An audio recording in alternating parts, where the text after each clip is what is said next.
पड़ा है कि आपका बेटा बहादुर था, बहादुरी के साथ लड़ा, लेकिन आपका बेटा सरहद पर लड़ते लड़ते शहीद हो चुका है।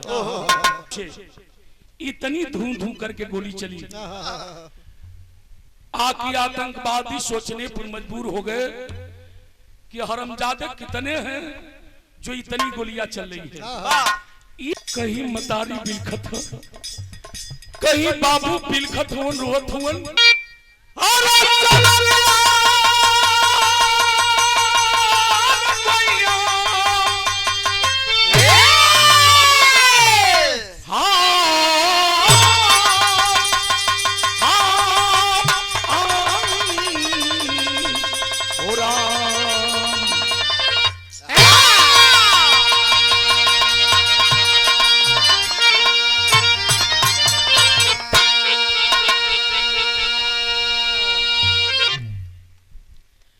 चूंकि हमारे मित्र भीम भाई के दरवाजा बा, आदमी साहब कहलन कि भरोसा भाई एक बारी परसिया मने कुछ हो जाए तो एगो भरोसा रही एगो केहू आ जाए। मित्रों हमें गलान नहीं होती, जब अपने घर गाता हूं तो होना भी चाहिए। कहल जला कि पहले घरे दिया बार के तब कहीं दिया बारल जला, अन्यथा में न लेंगे। अगर बाप मतारी के पूजा न करे और दुनिया में घूम के पूजा करो, ओकर कोनो मतलब नहीं रह जाए। विश्वास बा, शांति बना के जितने लोग हैं अगर सुनब तो आंसू आवे न आवे, मगर एक बार कलेजा पिघल जाएगा और सोचने पे मजबूर हो जाएंगे कि क्या वास्तविकता ऐसा भी कांड, ऐसा भी विराह होता है। तनी ध्यान दे एक लाइन पर, फौजी के जिंदगी का है, कभी भाव दिए भूमिका में 4 लाइन कैसे।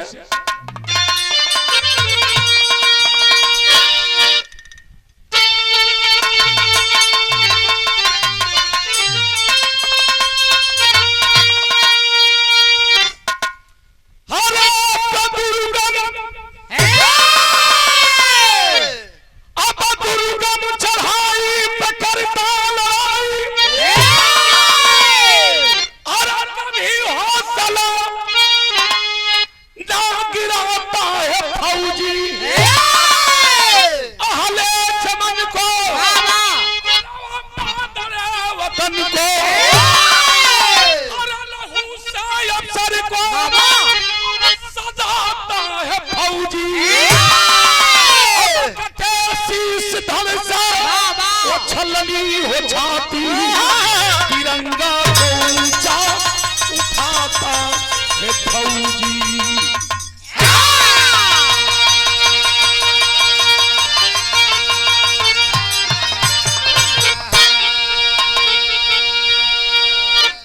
बहादुर वही होता है जो देश के लिए मरता हो और वतन के लिए मरता हो, उसका नाम इतिहास के पन्नों में सुनहरे अक्षरों से अंकित की जाती है। मरे के तो लोग रोज मरे लगते, लेकिन बहादुर वही होता है जिसका नाम हमारे इतिहास के पन्नों में अंकित हो। बिरहा में एक लाइन कव्वाली लगे, कौन कव्वाली बा? लाल जी भैया।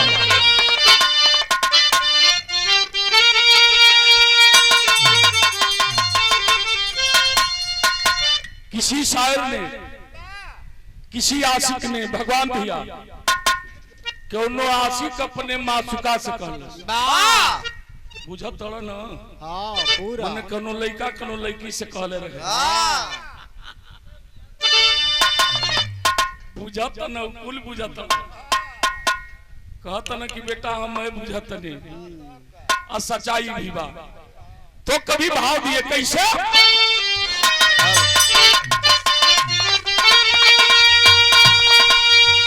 अरे तो मैं नाजे हुस्न हूं, तो मैं नाजे हुस्न हूं,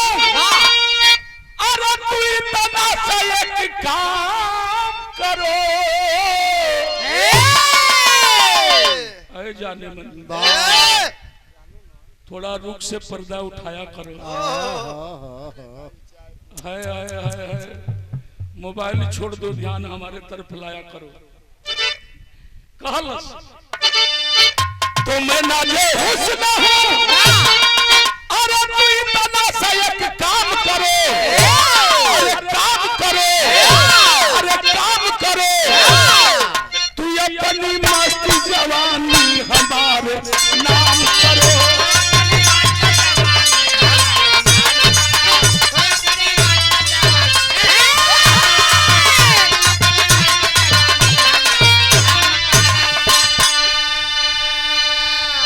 तो कहा कि सलाम है तुझे, अरे तू इतना सा एक काम करो, अरे काम करो, अरे काम करो, तू अपनी मस्ती जवानी हमारे नाम करो।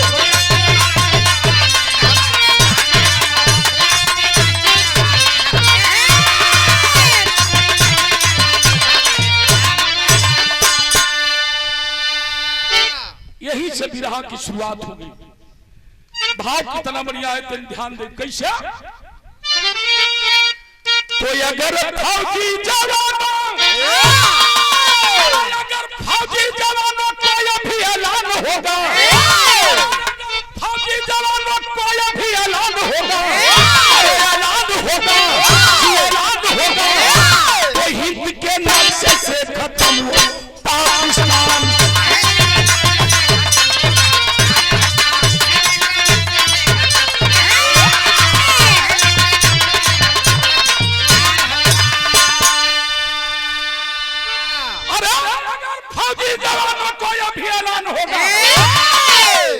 हिंद के नक्शे से खत्म ये पाकिस्तान होगा। झगड़ा इतने के है, आखिर जब हमारा देश आजाद हुआ तो हमारे देश के प्रथम प्रधानमंत्री पंडित जवाहरलाल नेहरू हुए। पाकिस्तान चीना को दिया गया और चीना के हक में पाकिस्तान गया, लेकिन आज भी पाकिस्तान के लोग कहते हैं कि हमें कश्मीर दे दो। हम हिंदुस्तानी कहते हैं कश्मीर की बात करते हो, दूध मांगोगे तो हम खीर देंगे, लेकिन अगर कश्मीर मांगोगे तो हम चीज देंगे।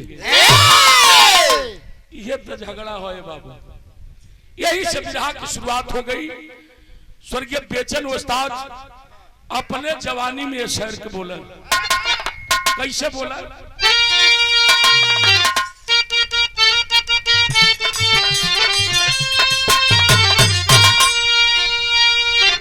अरे बड़ा परेशान किया तूने हिंदुस्तानी को,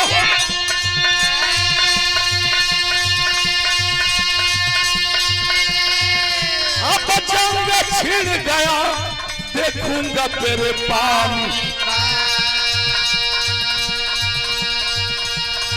या मैं सब्र को या तंग किया करते, या मैं सब्र को या तंग किया करते, कुछ न पाओगे कश्मीर पर जिस मरते।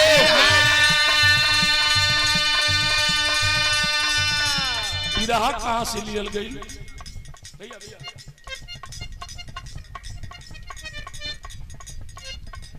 विरह कहां से लियल गई। जिला बलिया में उभाऊ एक थाना, तंगलिया गांव को अब जानता जमाना, वही दलाल बचन यादव का परिवार, वही दलाल बचन यादव का परिवार। अरे विधावती गोद में तीन लाल का अवतार रहा। तनी बात समझना, कहीं दूर नहीं है ही बलिया, बगल में रोड बा, इस रोड पर पकड़ करके गढ़वाल से नगरा जाएंगे और नगरा से बेलथरा और बेलथरा से आगे बढ़ेंगे तो एगो थाना पड़ेला जिस थाने का नाम उभाव थाना बतावल गया और लाल रोड देवरिया के लिए सलेमपुर के लिए जाएंगे। आगे गीला पर एगो तुर्ती पार चट्टी पड़ेला छोटे वही तुर्ती पार चट्टी से एक बंधा गया है मात्र 3-4 किलोमीटर के दूरी पर वह गांव है जिस गांव का नाम बताया गया टंगुनिया और टंगुनिया का रहे वाला जिनका नाम बताया गया लाल बच्चन यादव मालिक 3 बेटवा और 1 बिटिया दिले हुए। बिटिया बड़ी थी गरीबी चरम सीमा पर बा। लाल बच्चन अपनी बेटी के ब्याह यही नगरा भंगबलपुर गांव बा वही भंगबलपुर गांव में अपनी बिटिया के ब्याह कर दिलन। लेकिन गरीबी इतना चपले है गरीबी में लाल बच्चन अपने बेटवन के पढ़ावत लिखावत हुवन कभी नाम दर्शौलन है का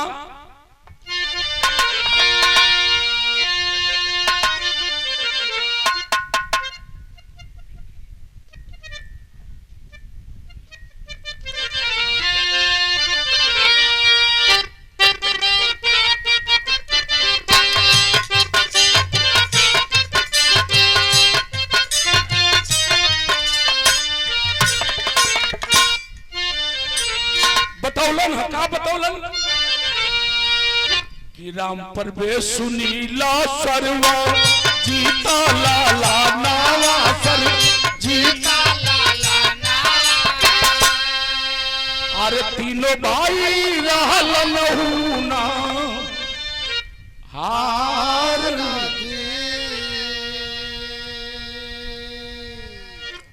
बड़े भाई का नाम राम परवेश उससे छोटा सुनील और सबसे छोटा सर्वेश।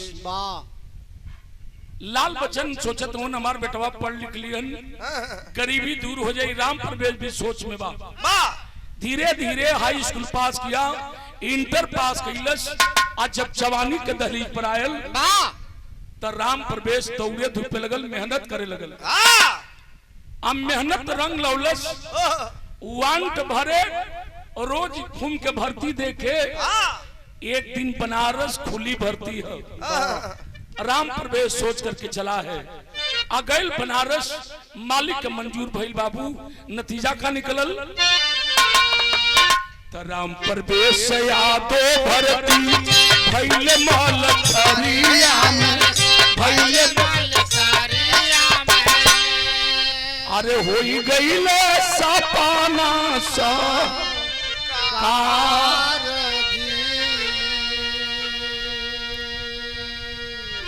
राम परवेश गई खुली भर्ती थी दौड़ लगाया नापी जो की भैल और राम परवेश जाक मिलिट्री में भर्ती हो गए खरे ना आई 6 महीना के ट्रेनिंग काट के और राम परवेश वर्दी में सूटकेस लेके घरे जब आयल संजोग से बाबू दुआरे पर बैठल हुवन जब राम परवेश के बाबू देखलन अपने बेटा के वर्दी में खड़ा भइलन दौड़ के बेटा अपने बाप के अखबारी में पकड़लस लेकिन गरीब बाप के आंख से झरझर झरझर आंसू चलत हम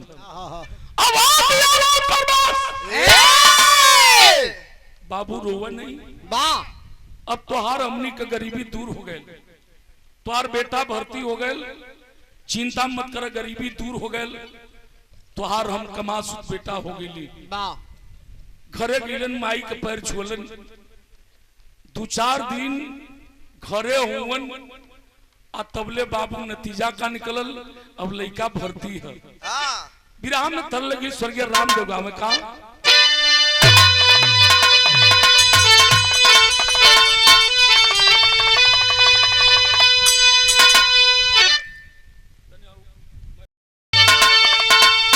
का गाँव में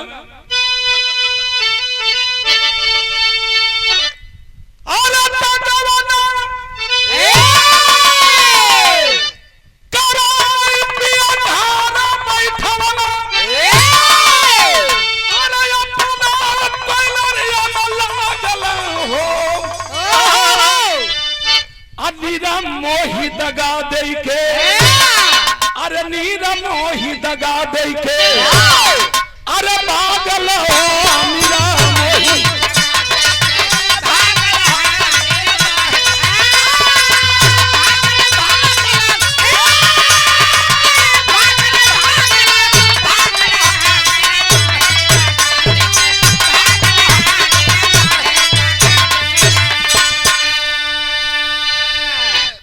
तो तरज रहल लेकिन तरजिया ले मजा बिरावा में भाव कितना बढ़िया है कैसे अरे लाल बचनिया तो का भाग्य गरैल अरे नटवा का भाग्य जे जागल हो आ तिलक हरुन केरेला अरे तिलक हरुन केरेला पागल हो तिलक हरुन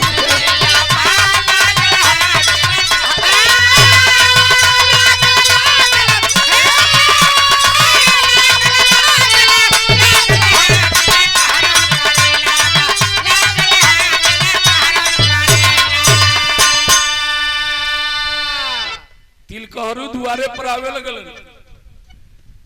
लाल बचन से कहला कि अब बेटा के बियाह कर कहला कि बेटा के बियाह कर ले अच्छा जमाना ऐसन हो गेल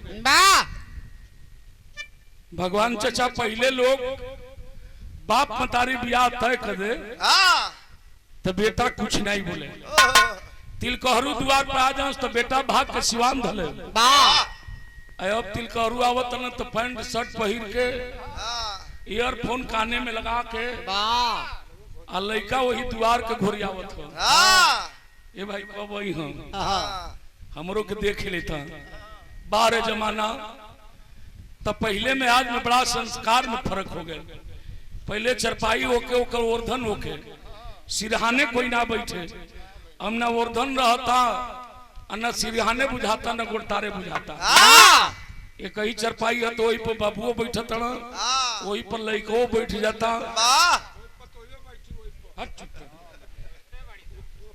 पतोहिया नाई बैठी बने संस्कार में अंतर हो गया तो अंतर है तिलकहरू द्वारे पर आवे गलन कल बियाह कल लड़का के बियाह तय भइल लेकिन कहीं नहीं कि चामनी के बलिया गाजीपुर नहीं रुका हो देवरिया जिला बियाह तय भइल बारात साज करके गई मेरे बाबूजी और जब बारात साज के गई तो कभी के बतावे के बोल का अरे सदिया भाई अरे चिंता जननवा अरे दिहल भगवान गोदी दैथे ललनवा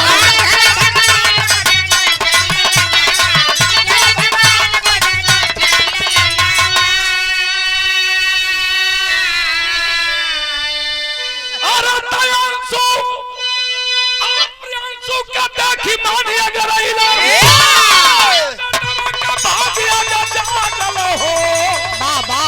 तिलक हरुन करेला बलागल हो तिलक हरुन करेला साथ के फौजी के बरात गए अग्नि को साक्षी मानकर जीने मरने का कसम खाकर वो फौजी जवान चिंता नाम के लड़की से भी आके मांग में सिंदूर डाला तो सुहागिन हो गई दुल्हन बना के लेके घरे इलन इंसान के जिंदगी में तीने गो रात होले रह दे नहीं के तो के पता तो भगवान चाचा से बाद में पूछ लिए तो के बता दिए हाँ पीएचडी भगवान चाचा के लिए हुए रोज चाय के दुकान पर हमने के भेंट हो जाता हो ही जा तो पहली रात होले जन्म के रात तीसरी मरण के रात और बीच वाला तनी खतरनाक होले अब एक हम नहीं बताए लेकिन इतने से समझ जाई समय गुजरा और जब समय गुजरल तो मालिक दो ही संतान दिए आज दोनों बेटा दिहल आज खुशी के ठिकाना नहीं बा लाल बच्चन यादव के कि हमार तीन बेटवा दुई नाती हो गई। स्वर्गीय मुनिराम जी के भी उतने खुशी रहल, नाती पनाती सब कुछ देखे, और ये होवे के चाहिए। आज फौजी जवान ड्यूटी करे जाए आवे, एक बार छुट्टी लेकर के आया, और जब छुट्टी लेके आई 1 महीना के 2-4-10 दिन हितई नतई घूमलन, 15 दिन गुजरल, 20 दिन गुजरल, 25वां दिने सूचना मिल गई कि बेटा जल्दी अपने ड्यूटी पर आ जाओ, पाकिस्तान बाज नहीं आता, हरकत कर रहा है, कब क्या होगा कोई ठिकाना नहीं। जो जवान छुट्टी पर गए हैं वो जवान तुरंत वापस अपने ड्यूटी पर आ जाए। वर्दी कसा और वर्दी कस के जब चलल तो सामने मतारी अब जाग माई के गोल लगलन, बाबू के गोल लगलन, बाबू गाल पकड़ के निहारत हुआ, लाल जात हुआ, कल से बाबू छुट्टी खत्म। घरवा में गईलन, दुल्हन आरती के थाल सजा के अपने फौजी पति के आरती उतरलस, पकड़ती है कलाई, कलश सैया जात हुआ तो अपने वतन के साथ, अपने देश के साथ कभी गद्दारी मत करिएगा, कभी पीठ दिखा के नहीं भगिया सैया, धिकार हो जाइए, हमें सुहागिन रहे। कसम दिलौलस है, दोनों बचवा सुतल हुवन, दोनों बचवन के अपने बेटन के चूम के जब फौजी चलल, आंखें भर गई फौजी के। देखा औलाद के गम बाप के फौलाद बना दिला बाबू। बाबू आंसू पोछत बा फौजी, दुल्हन कला सैया जाई, चिंता हमनी के नहीं करब, वतन के चिंता करब, अपने देश के चिंता करब। फौजी जवान चलल तो स्वर्गीय बेचन उस्ताद जवानी में हमारे पाला उस्ताद है गीत के गौलन। कौन गीत लगल मास्टर?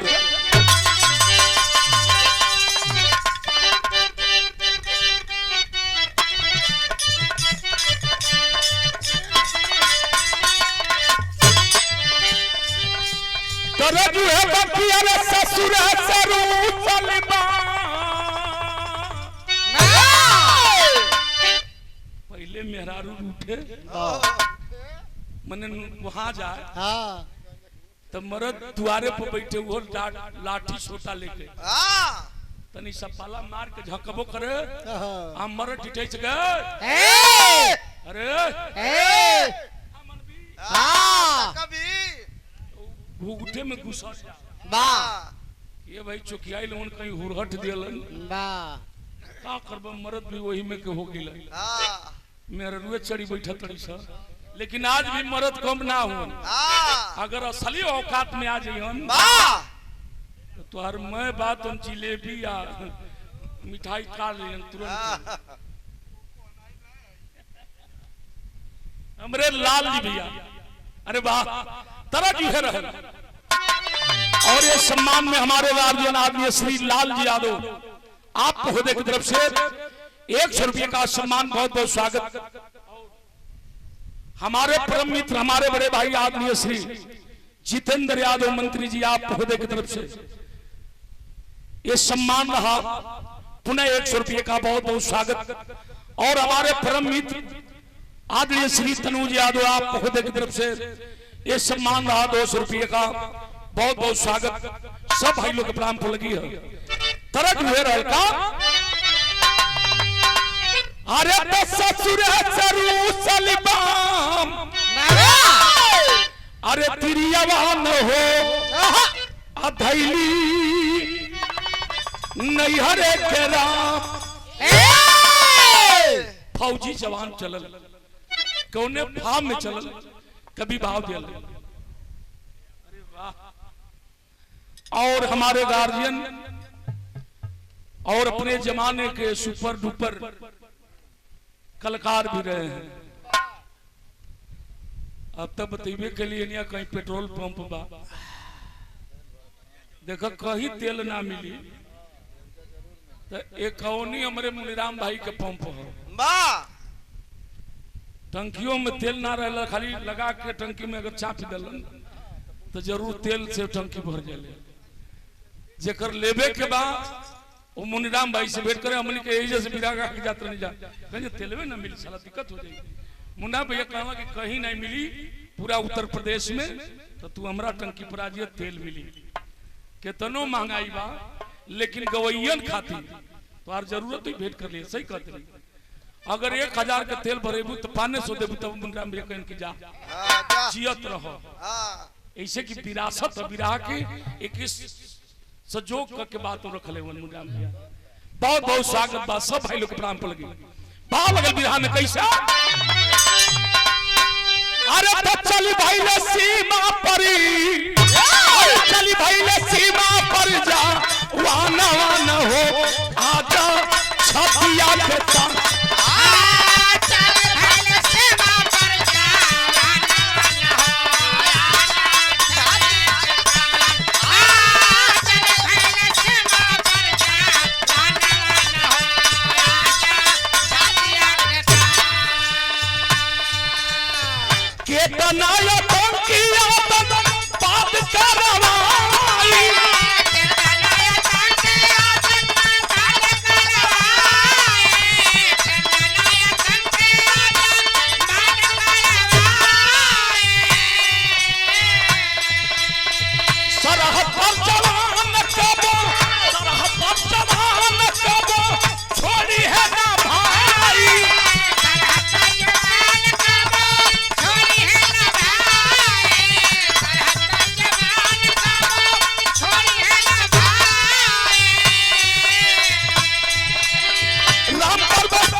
साले पाकिस्तान बाज नहीं आते, आए दिन बम ब्लास्ट करते हैं। आखिर ये कब तक चलता रहेगा? अगर आदेश मिल जाता यार पार की लड़ाई हो जाती, पाकिस्तान का नामो निशान खत्म हो जाता, मिट जाता, फिर पाकिस्तान की जरूरत नहीं पड़ती हमारे हिंदुस्तान की तरफ नजर उठा करके ताकने की। लेकिन क्या करबा, आजकल के नेता बस यही के रोटियों से कतल। जब मूर्छा चढ़ाता मुन्नाराम भाई अध्यक्ष जी, जब मूर्छा चढ़ाता तो पता चलता कि पाकिस्तान को बहुत तबाह कर दिया हिंदुस्तान। तो फिर पता चलता कि नहीं नहीं अब पाकिस्तान बाज नहीं आ रहा, तो सब ओने जाता, तो ओने जाता तो हेने लुटाता, एने सोचो तो ओने लुटा जाता। अब कितना लुटाता कहे वाली बात नहीं बा। लेकिन हमारे बिरहा से दिमाग नहीं हटाए। फौजी जवान गया बेलथरा रोड जा करके ट्रेन पकड़ा और बनारस गया, बनारस से जम्मू कश्मीर उसकी ड्यूटी थी। जा करके जम्मू कश्मीर में ड्यूटी ज्वाइन किया।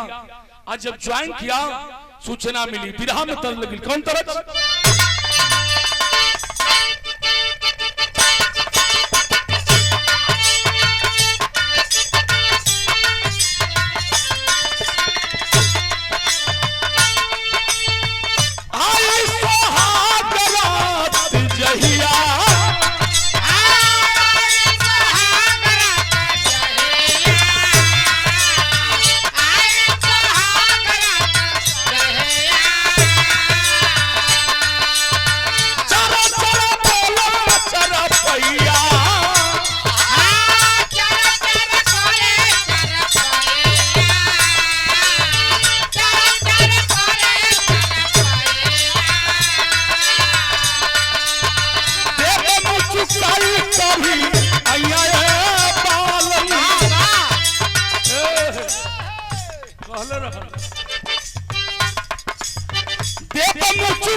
आप लोगों के छड़ी के आनंद लिए हो, लेकिन बिरहा से मोल हो। बिरहा की कहानी बिरहा से दिमाग में हटाई। बतावे इंदल का अरे दिल्ली से आदर मिली जहिया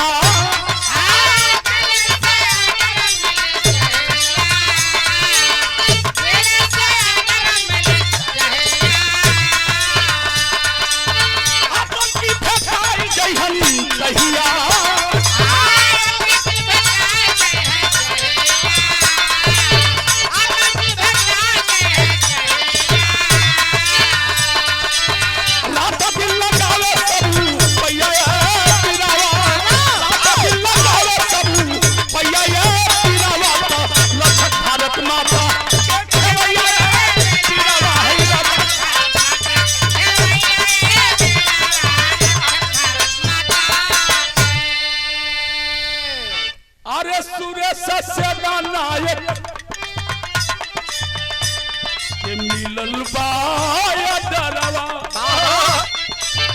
आतंक छिपल राम बन के भीतरवा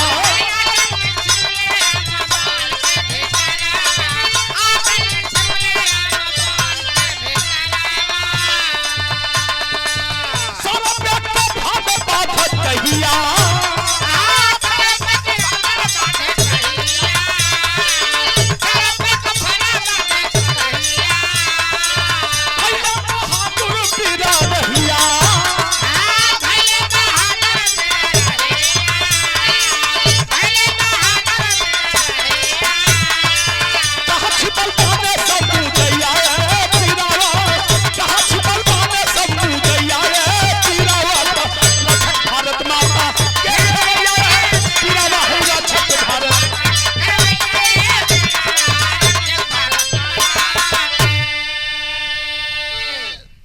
सेना नायक थे, आदेश कर दिए राम प्रवेश कुछ जवानों को ले लो और पता करो हरमजादे राम वंश भाग में कुछ आतंकी कुछ घुसपैठी आकर के छिपे हैं। लेकिन ध्यान रहे एक भी आतंकवादी एक भी घुसपैठी बचना नहीं चाहिए। सुरेश सेना नायक के आदेश पा करके राम प्रवेश यादव 5 जवानों को लिया और 5 जवानों को लेकर के आगे बढ़ा है। राम वंश भाग में समझाया ध्यान रहे ये वर्दी मेरी माँ है, वर्दी मेरे पिता है। इस देश के लिए हम गर्दन कटाना जानते हैं लेकिन अपने कदम को पीछे हटाना नहीं जानते। विरह की शैली में कभी भाव दिए कैसे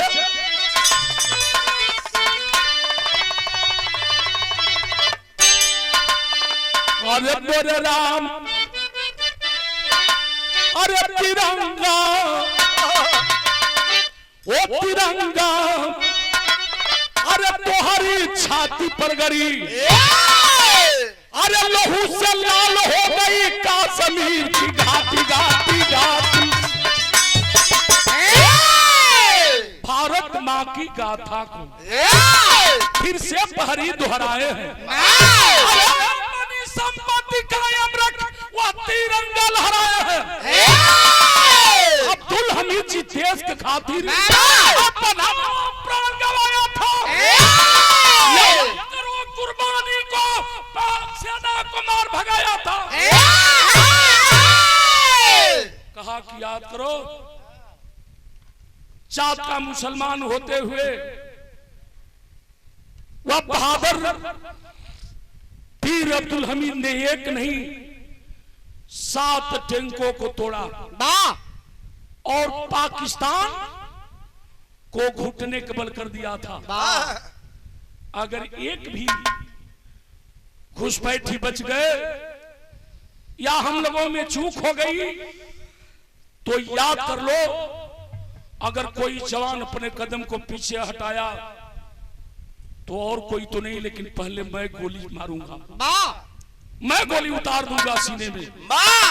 अगर मेरा पैर डगमगा गया तो तुम 5 मिल करके मेरे सीने में गोली उतार देना लेकिन कदाप सरहद से अपने कदम को पीछे मत हटाना। यही जब बिरहा चढ़ गिल हो बाबू जवान चलन राम वंश भाग में ऊंची ऊंची पहाड़ी चोटी जंगल झाड़ी ढूंढत हुए और ढूंढते ढूंढते आगे बढ़े। सोच गया ऐसे नहीं होगा। राम प्रवेश दो जवानों से कहा कि दो जवान इधर जाए और दो जवान इधर जाए और एक जवान इधर, एक जवान मेरे साथ रहे और छितरा करके ढूंढा जाए, सूचना मिलते खबर देना। जवान खोजत हुन आ खोजत चलन हो, जब चलन तो भैल का बाबू बिरहा में तरज हुए आ गए। जौना के बतौली लक्ष्मी जी कि चढ़ जा।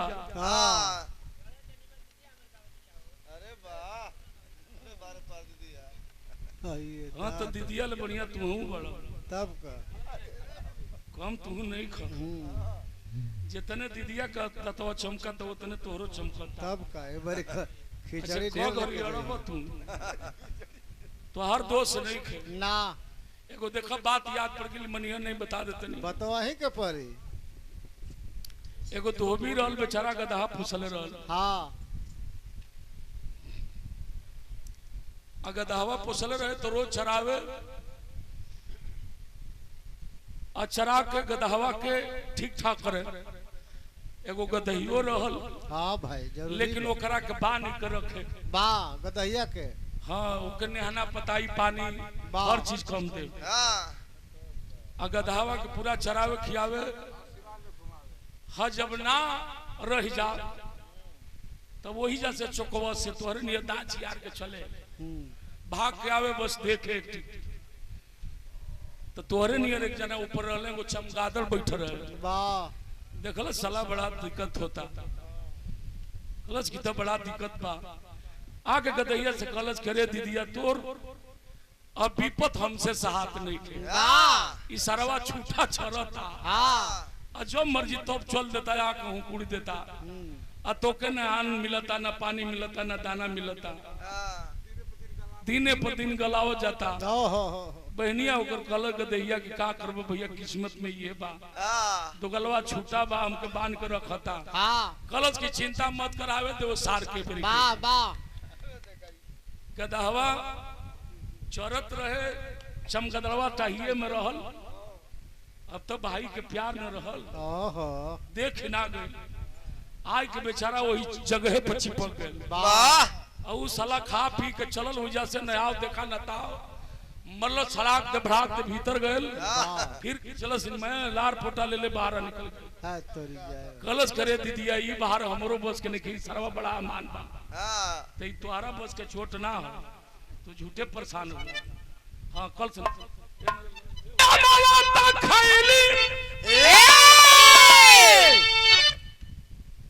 पहले के गौया बाबा कोई लिए पिचकी अरे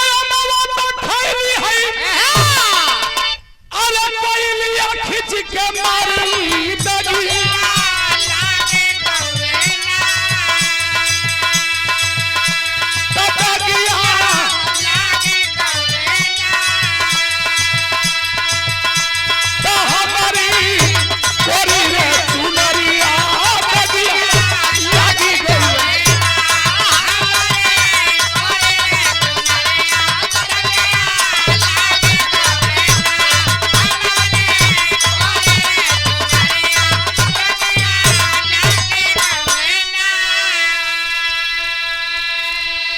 यही के लाल जी भैया स्वर्गीय बुल्लू उस्ताद गावा। वो का गावा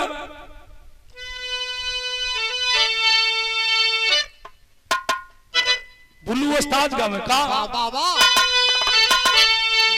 अरे सुनो हो प्याली तुम्हारी अरे कोई छलाई में भेली तन ननिया के दाना हो कभी ननिया के दाना हम के जमी जाना पुरनिया तनी ननिया गई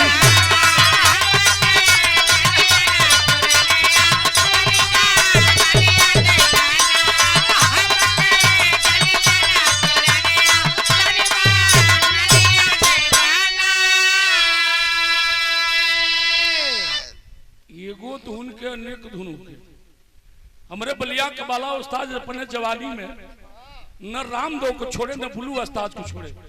सबसे बिरहा गौलन आ जब कलकत्ता गईलन हावड़ा के पुल देखलन वाह तो हमारे बाला उस्ताद अपने कलम से लिखलन वाह वाह आ गौलन हूँ का गौलन अरे छिटिया का झुलावा है अरे पहिरल बेरू है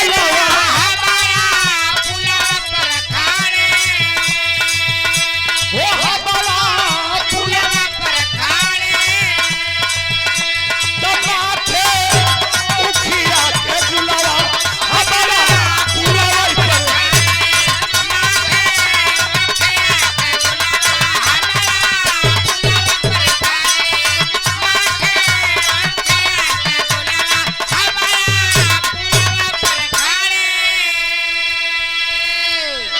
छड़ी का आनंद हो कभी खत्म नहीं होला लेकिन तरल मजा फर्ज में तन बिरहा सुने वाले बाबूजी ध्यान दे नतीजा का निकलल अरे राम बागा में घुसला अरे राम सभाग में घुसला अरे पापी बेईमानवा जाना भला है जाहेला तबला भला है राम पर बसावन वाले भला ही जाए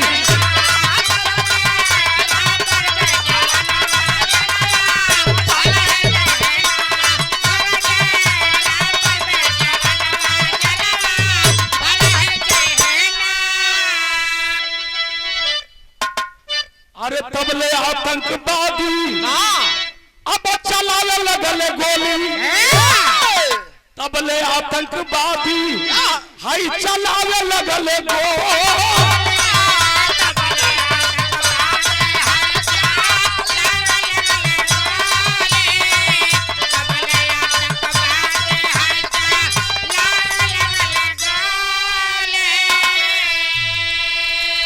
तो आतंकवादी के अरे बंद कैले गोली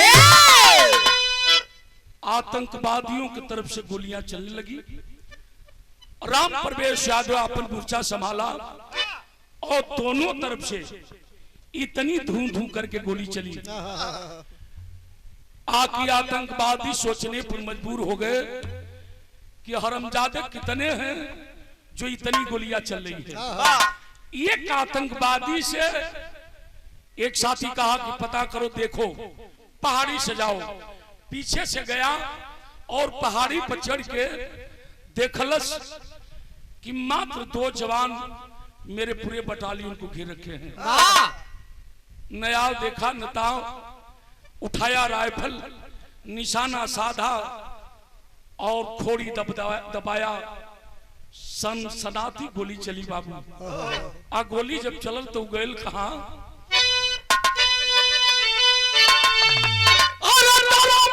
का गोली लागल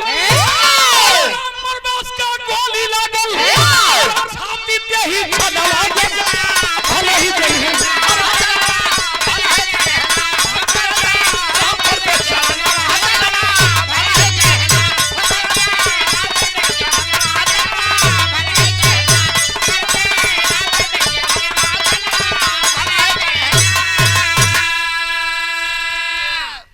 वो गोली कहीं और नहीं जाकर के राम प्रवेश यादव के सीने में लगी इनकलाब जिंदाबाद का नारा लगाकर राम प्रवेश यादव गिर गया एक साथी जो साथ में था भैया भैया लड़किन का मना करना ये बेटा इधर घूम जाओ बाबू बेटा इधर घूम जाओ बेटा इधर हो जाओ आज के भविष्य हम लोगों के आप ही लोग हैं एगो तेईस ही देश परेशान बा सबसे अधिक बाप मतारी परेशान हुए कि आगे का हुई जब बेटा को पढ़ाए लिखाए और पढ़ा लिखा करके हम लोग इतनी जिल्लत जी रहे हैं अब भविष्य क्या होगा क्या जाएगा खुद बाप मतारी आज परेशान है सोचने पर मजबूर है अगर ये वक्त इसका हिफाजत अगर बच्चे नहीं किए तो ये हिंदुस्तान धरातल को जा रहा है। राम प्रवेश यादव को खींच करके एगो पहाड़ी के टेक लगौलस और झाड़ी तोड़ करके सामने रखा ताकि पाकिस्तानी घुसपैठी उग्रवादी कोई देख न ले। फोन पर अपने साथियों को बताया और तुरंत टेलीफोन पर बात किया सुरेश सेना नायक से, सर ऐसी घटना घट चुकी है। सुरेश सेना नायक आवाज देते हैं, बेटा धैर्य रखो, बात कराओ राम प्रवेश से। और राम प्रवेश के जब काने ले सटौलस वायरलेस तो राम प्रवेश की आंखें बरस रही थी। सुरेश सेना नायक समझा रहे हैं, बेटा कुछ नहीं होगा, धैर्य रखो और मैं अभी आ रहा हूं, तुम्हारा इलाज होगा। राम प्रवेश कहा, सर अब हमें ये पता नहीं लेकिन न जाने क्यों मेरे आंखों के सामने अंधेरा छा रहा है। साहब कहते कि नहीं बेटा बस थोड़ा धैर्य रखो, हिम्मत रखो, हम आ रहे हैं। सुरेश सेना नायक आया के राम प्रवेश के सर पर जब हाथ रखे और राम प्रवेश यादव की आंखें खुली, वो अधिकारी सुरेश सेना नायक कहा कि बेटा ठीक हो? कहा कि सर 2-4-5 मिनट का और मेहमान हूं। कहा कि नहीं बेटा कुछ नहीं होगा, कलश की ना साहब हमें उठाइए मत। पकड़ लिया कलाई और आंखों में आंसू है। कहा सर मैं एक गरीब का बेटा हूं, गरीबी में पला हूं, हमार बाप पतारी गरीबी में पल्ले बाड़न, मैं जानता हूं मैं मर जाऊंगा। कहे कि कुछ नहीं होगा। कहा कि नहीं सर सिर्फ एक बार मेरी बात धैर्य से समझ लीजिए, मेरे मरने के बाद मेरा एक संदेशा मेरे घर वालों के पास जरूर पहुंचा दीजिएगा। वो कौन संदेश है? वो फौजी राम प्रवेश बतावत बा। का बतौलस?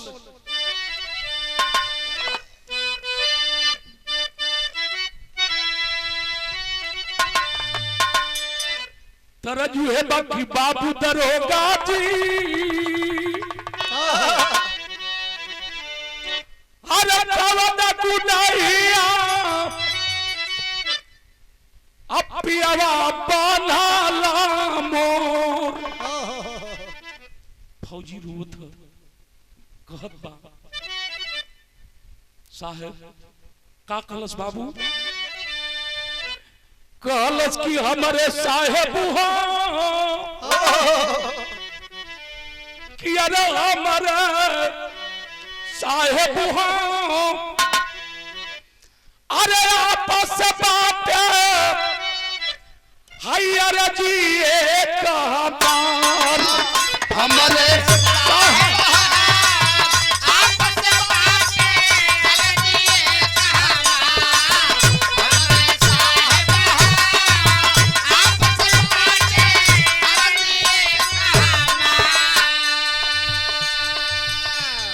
अरे घर जाई दिए साहेब बता मोर माई पहले आई। अरे जमाना देखी अपने बेटवा के, अरे तैया रोई रोई के मर जाई कि हमारे साहेब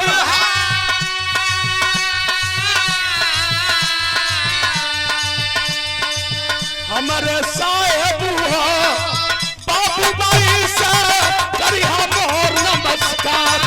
हमारे साहेब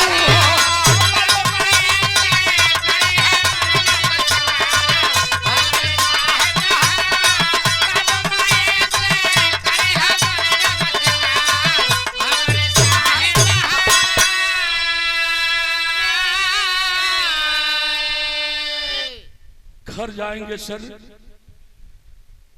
हमरे बाप के आंख में आंसू न आवे दे, हमरे मतारी के समझा दे जोन मतारी 9 महीना कोख में पल्लस जन्म दियलस, हमरे बाप मतारी के समझा दे साहब, हमार आखिरी सलाम बोल दे। वाह एक बात और फौजी जवान कहा बाबू, का कहलस, चिंता हमारे सुन के दुल्हन अरे बिलखत दुअरे आई, अरे अंशु अप्रियांशु तू न बचवन के, अरे आई गोदी में लिया उठाई की हमारे साहेब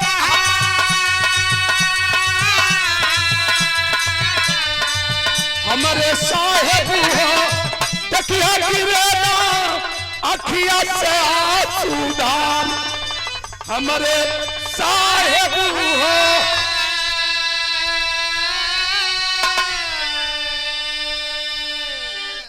ये साहेब भगवान दो ही बेटा हमके दियलन, लेकिन अपने बेटवन के हम वो प्यार दुलार दे नहीं पौली।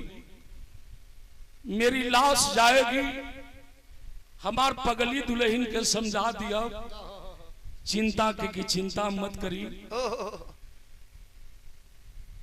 देश के हिफाजत में तुम्हारा पति इस दुनिया को छोड़ा है, त्यागा है। हमरे बेटवन के इतना प्यार इतना दुलार दीजिएगा कि मेरा बेटा ये न पूछने पाए कि ये साहब हमारे पापा कहाँ हुए।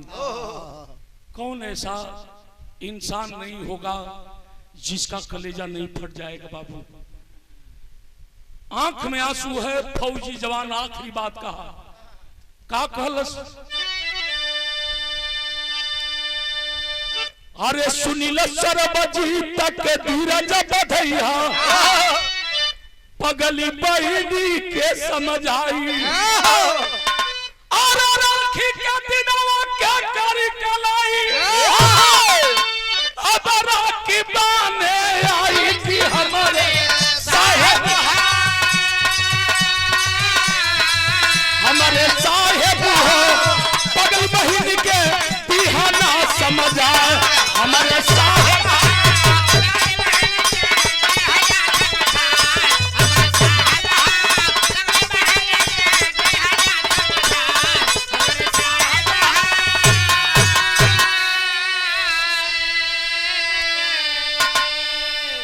यही बात कह करके उस फौजी जवान राम प्रवेश यादव हमेशा हमेशा के लिए सदा सदा के लिए धरती मां के गोद में विलीन हो गया।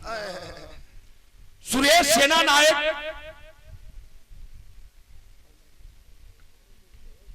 राम प्रवेश यादव सदा सदा के लिए धरती मां के गोद में विलीन हो गया। सुरेश सेना नायक तुरंत यही बलिया कंट्रोल रूम फोन किए और डीएम से वार्ता हुई, बताए कि बलिया कलाल बलिया का बहादुर राम वंशक भाग में हंसते हंसते शहीद हो चुका है, परिजनों को खबर दी जाए। डीएम साहब बताए, सर मेरे पास नंबर नहीं, फोन नहीं। सुरेश सेना नायक फोन दिए और फोन दूसर कोई के नाम लाल बच्चन यादव के रहल, मोबाइल उनकर स्विच ऑफ है। रात में सूचना मिलल बा डीएम साहब के, रात भर परेशान फोन लगाते रहे, ये मोबाइल चार्ज में लगोले हुए। भोर के समय लाल बच्चन यादव जगलन चौवन के नादे बांध के गईलन, फ्रेश भइलन, अइलन, सोचलन चौवन के नैना डाल दी। दिमाग हो कि मोबाइल चार्ज में लगल, घंटी बजत है, और जा करके लाल बच्चन यादव देखत हुन तो घंटी काहे बजे, तो स्विच ऑफ है। मोबाइल खोलन, खोल के पॉकेट में रखलन, चौवन के एक चलावन नहना डाल के बैठलन, और तब तक बलिया से डीएम साहब का फोन गया। घंटी जब बजल, मोबाइल पॉकेट से निकलन, रिसीव कैलन, काने ले सटौलन। डीएम साहब फोन के लिए हुन, लाल बच्चन कहना, भैया के बोलत बा, बताया कि हम बलिया से डीएम साहब बोल रहे हैं। कहला साहब आप बात का बात, कहते हैं ये बताइए कि आप लाल बच्चन यादव बोल रहे हैं? कल ना साहब, हम लाल बच्चन यादव बोले थे। बात क्या है? कहते हैं आपके पास कोई है? कलन आई साहब, कल कुछ का टेक लगा लीजिए, शायद इस सदमा को बर्दाश्त आप नहीं कर पाएंगे। कल किए साहब साफ साफ बताई। कल आपका बेटा बहुत बहादुर था, दिलेर था, और बहादुरी के साथ रामबन सब भाग में लड़ा है। राम बच्चन कल ये साहब गोरिया के का बतियाओ थे, ये बताई हमार बेटा ठीक है ना? कल की बड़ी दुख के साथ कहना पड़ा है कि आपका बेटा बहादुर था, बहादुरी के साथ लड़ा, लेकिन आपका बेटा सरहद पर लड़ते लड़ते शहीद हो चुका है। हाथ से मोबाइल छूट गए। लाल बच्चन की आंख से झरझर झरझर आंसू चलत हो। धीरे धीरे सुबह हो गया।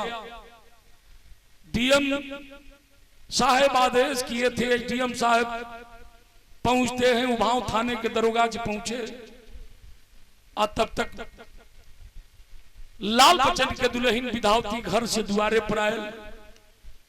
देखत बे कि बैठल हुआ चौवा डिड़ियात हुआ सब।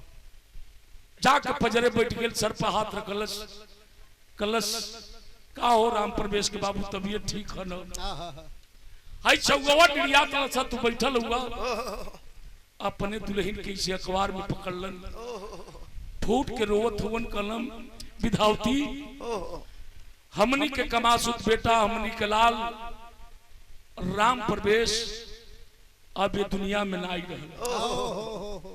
मतारी छाती पीट के रोवत हो, मुँहे पर हाथ रखना, रोव मत, दुल्हन जाने नहीं पावे। टेलीविजन अखबार रंग गया, आकी बलिया कलाल बलिया का बहादुर राम प्रवेश यादव शहीद हो चुका है। सुरेश सेना नायक कहते हैं इस बहादुर की पार्थिव शरीर लेकर के हेलीकॉप्टर से हम आएंगे इसके घर, जायजा लिया जाए कहां उतारा जाएगा। चारों तरफ धान लगल बा, पानी लगल बा। डीएम साहब का बड़ा दिक्कत है सर, कोई व्यवस्था यहां नहीं है। तब सुरेश सेना नायक अपनी स्वयं कुछ जवानों को लेकर के और उस जवान की पार्थिव शरीर लेकर जम्मू कश्मीर से दिल्ली आए एरोप्लेन से, और दिल्ली से बनारस बाबतपुर हवाई अड्डा पर है, और अपने गाड़ी पर उस जवान की पार्थिव शरीर रखवाए, फूल माला से सजाकर जवानों के साथ उस गाड़ी पर बैठे। लाली भैया यहीं ओडिहार होते, सैदपुर, गाजीपुर, कठवा मोड़, कासमाबाद, रसड़ा होते, नगरा, बेलथरा, जब चौकिया मोड़ उस जवान की पार्थिव शरीर पहुंची तो हजारों लोगों की तादाद में नारा लगत बा, भारत माता की जय, राम प्रवेश यादव अमर रहे। उस जवान की पार्थिव शरीर जब घर पहुंचल तब दुल्हन के पता चलल हो हमार सैया ये दुनिया में ना हुवन, ये पंचे पागल जैसन हो गए।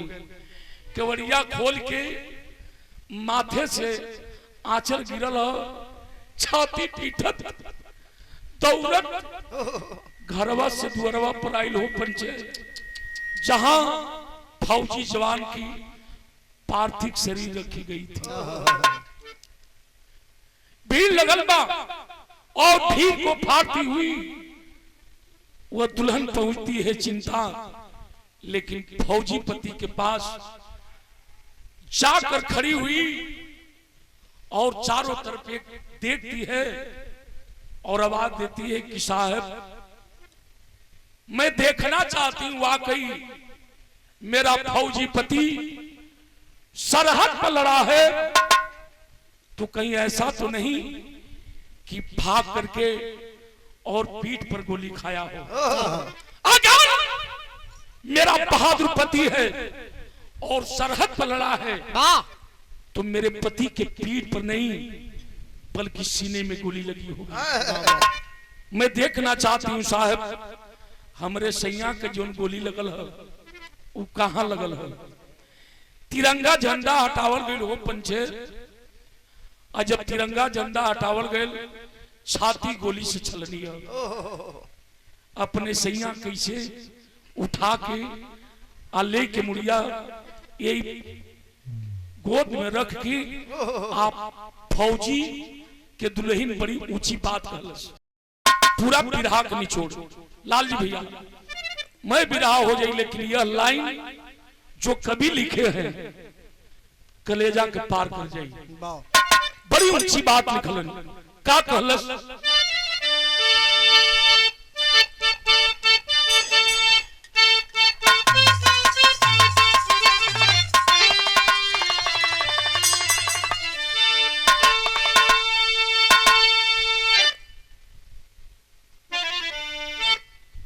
इहे कहलस का कहलस कि अरे देखली तिरंगा बाबा देखली तिरंगा न सजना लचिया अरे देखली तिरंगा न सजना लचिया कम के घिरल पाता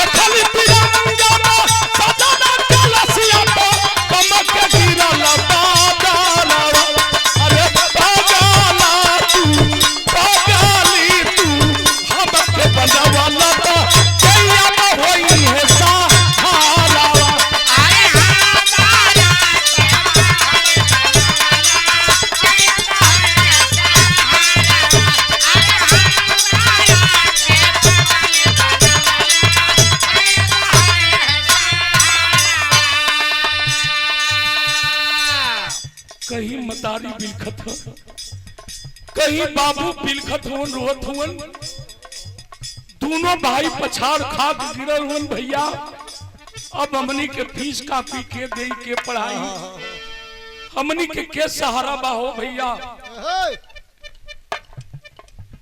लेकिन दुल्हन अपनी फौजी पति से और रोवत यह कहत यह तब तक दोनों बचवन के लेकर के प्रिंसिपल साहब कन्हिए पर झोरा है आ गिलन।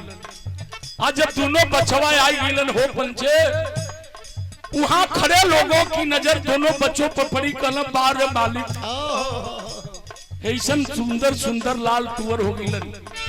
दोनों बचवन के समेट के छाती से और मतारी एगो बात कहलस। ओ फौजी पति के छाती से अंगूठा से खून बोर के दोनों बचवन के माथे तिलक कैलस और रो के एगो बात कहलस का कहलस कि रही सयान अरे बाबा अरे चुपचाप सुन लो ना अरे रही सयान चुपचाप सुन लो ना पर भेज दिए ही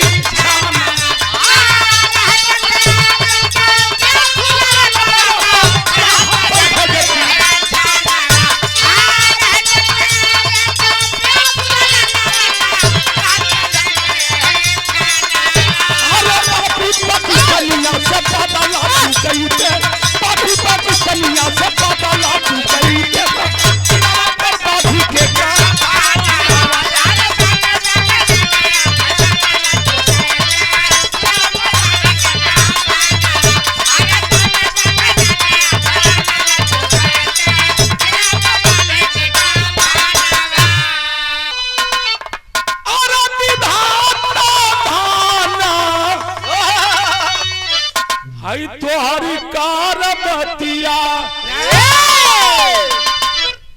कि अरे मोरे राम अरे जुटल बाओ आतंगुनिया में भिड़िया हो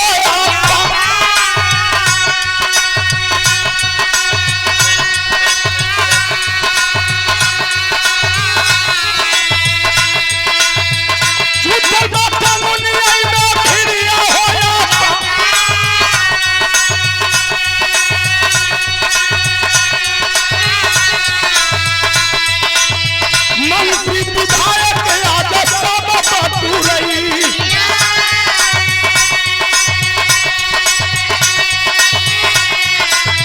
राम प्रवेश का लाशिया जरा खलबा बुआ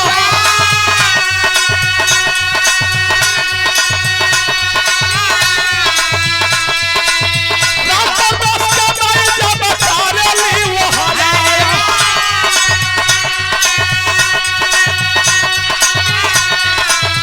फाटी गई छाती अपने लाल के लिए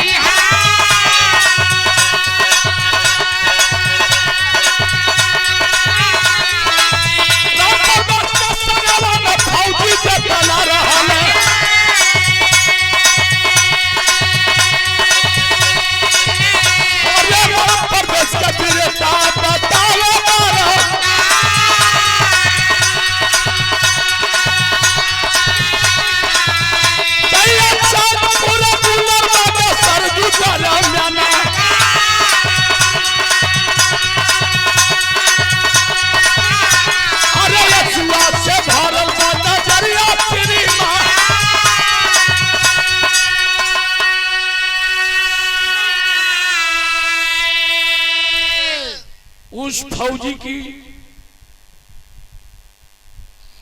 अंतिम यात्रा में अपने जिला के तमाम जितने विधायक नेतागण थे, अब किसका किसका नाम गिनाऊं, पक्ष विपक्ष सारे नेता पहुंचे, श्रद्धांजलि दिए।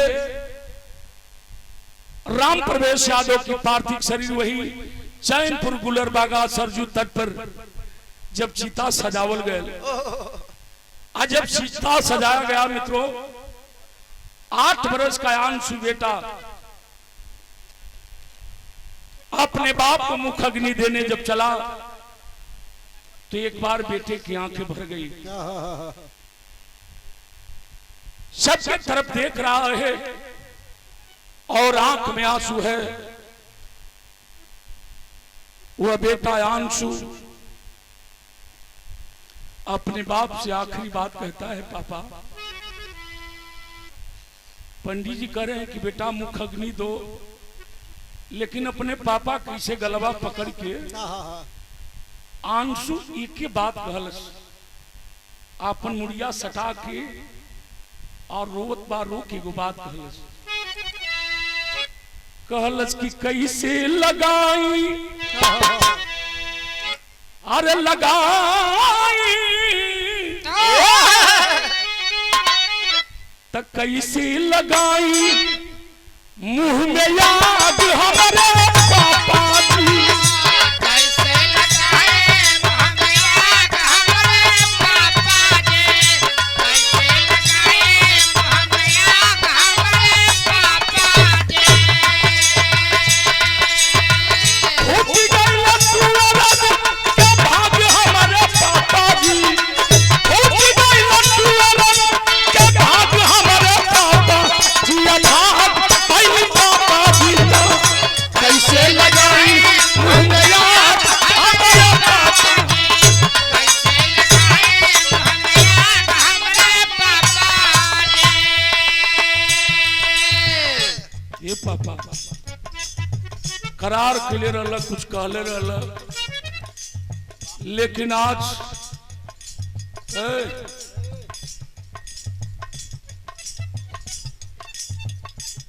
आज बेटा के आंख में आंसू है, ये कही बात कहले रहल हमसे, अरे साइकिल लेके आई। छोटका भाई अपने भाई के कन्या पकड़ ले है और रोवत बा, लेकिन बड़ा भाई कह रहा है अपने पिता से, वादा कैले रहल साइकिल लिया बदे, कहाँ साइकिलिया हो पापा, कहाँ हमार टाफी रख ले हुआ, के हमने के कलम किताब दे, के फोनवे पर डाटी की पढ़त लिखत ना हुआ, सब कुछ तो बोला था। ददरी के मेला तो के संग ही घुमाई, ददरी के मेला तो के संग ही घुमाई, ददरी के मेला तो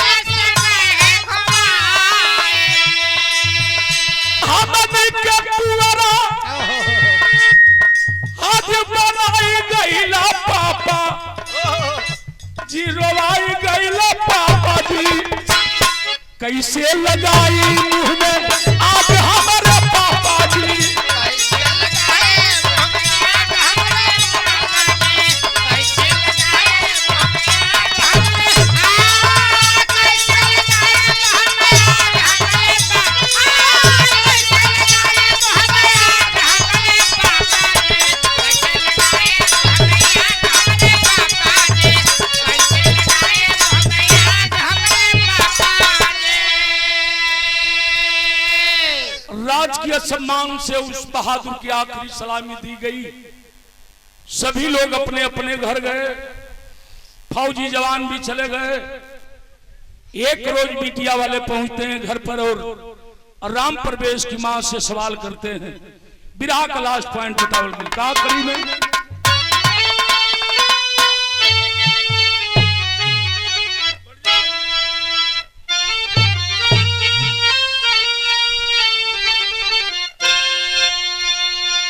तो बताना पड़ा अरे तो भैया सीमा से शहीद क्या जब विदाई भइला, और भारत माता के ललनवा पराई गई।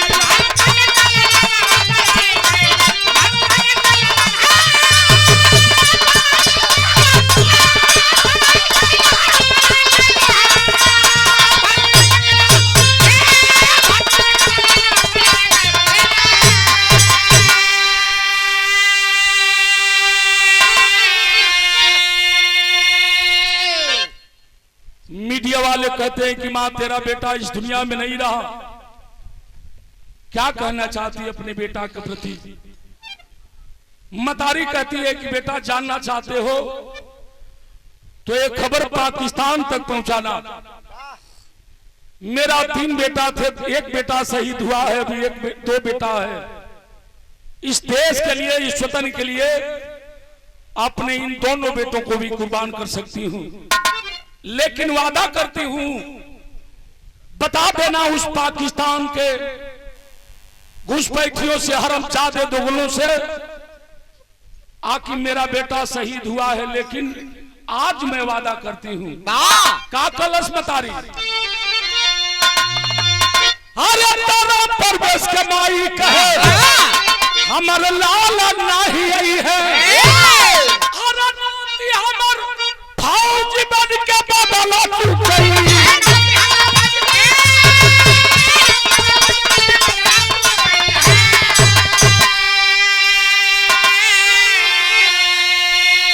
अरे तनाम इतिहास में लिखाई गईला, अब भारत माता के ललनवा पराई गई।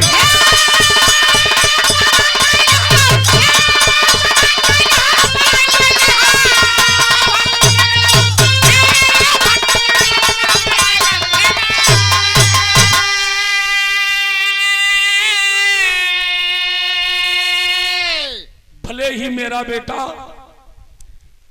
नहीं रहा, लेकिन वादा करती हूं कि जय दिन हमार दोनों नाती जवान हुईन, फौज में भर्ती हुईन और पाकिस्तान के छाती पर चढ़ के हमार दोनों नाती अपने बाप के बदला ले ली।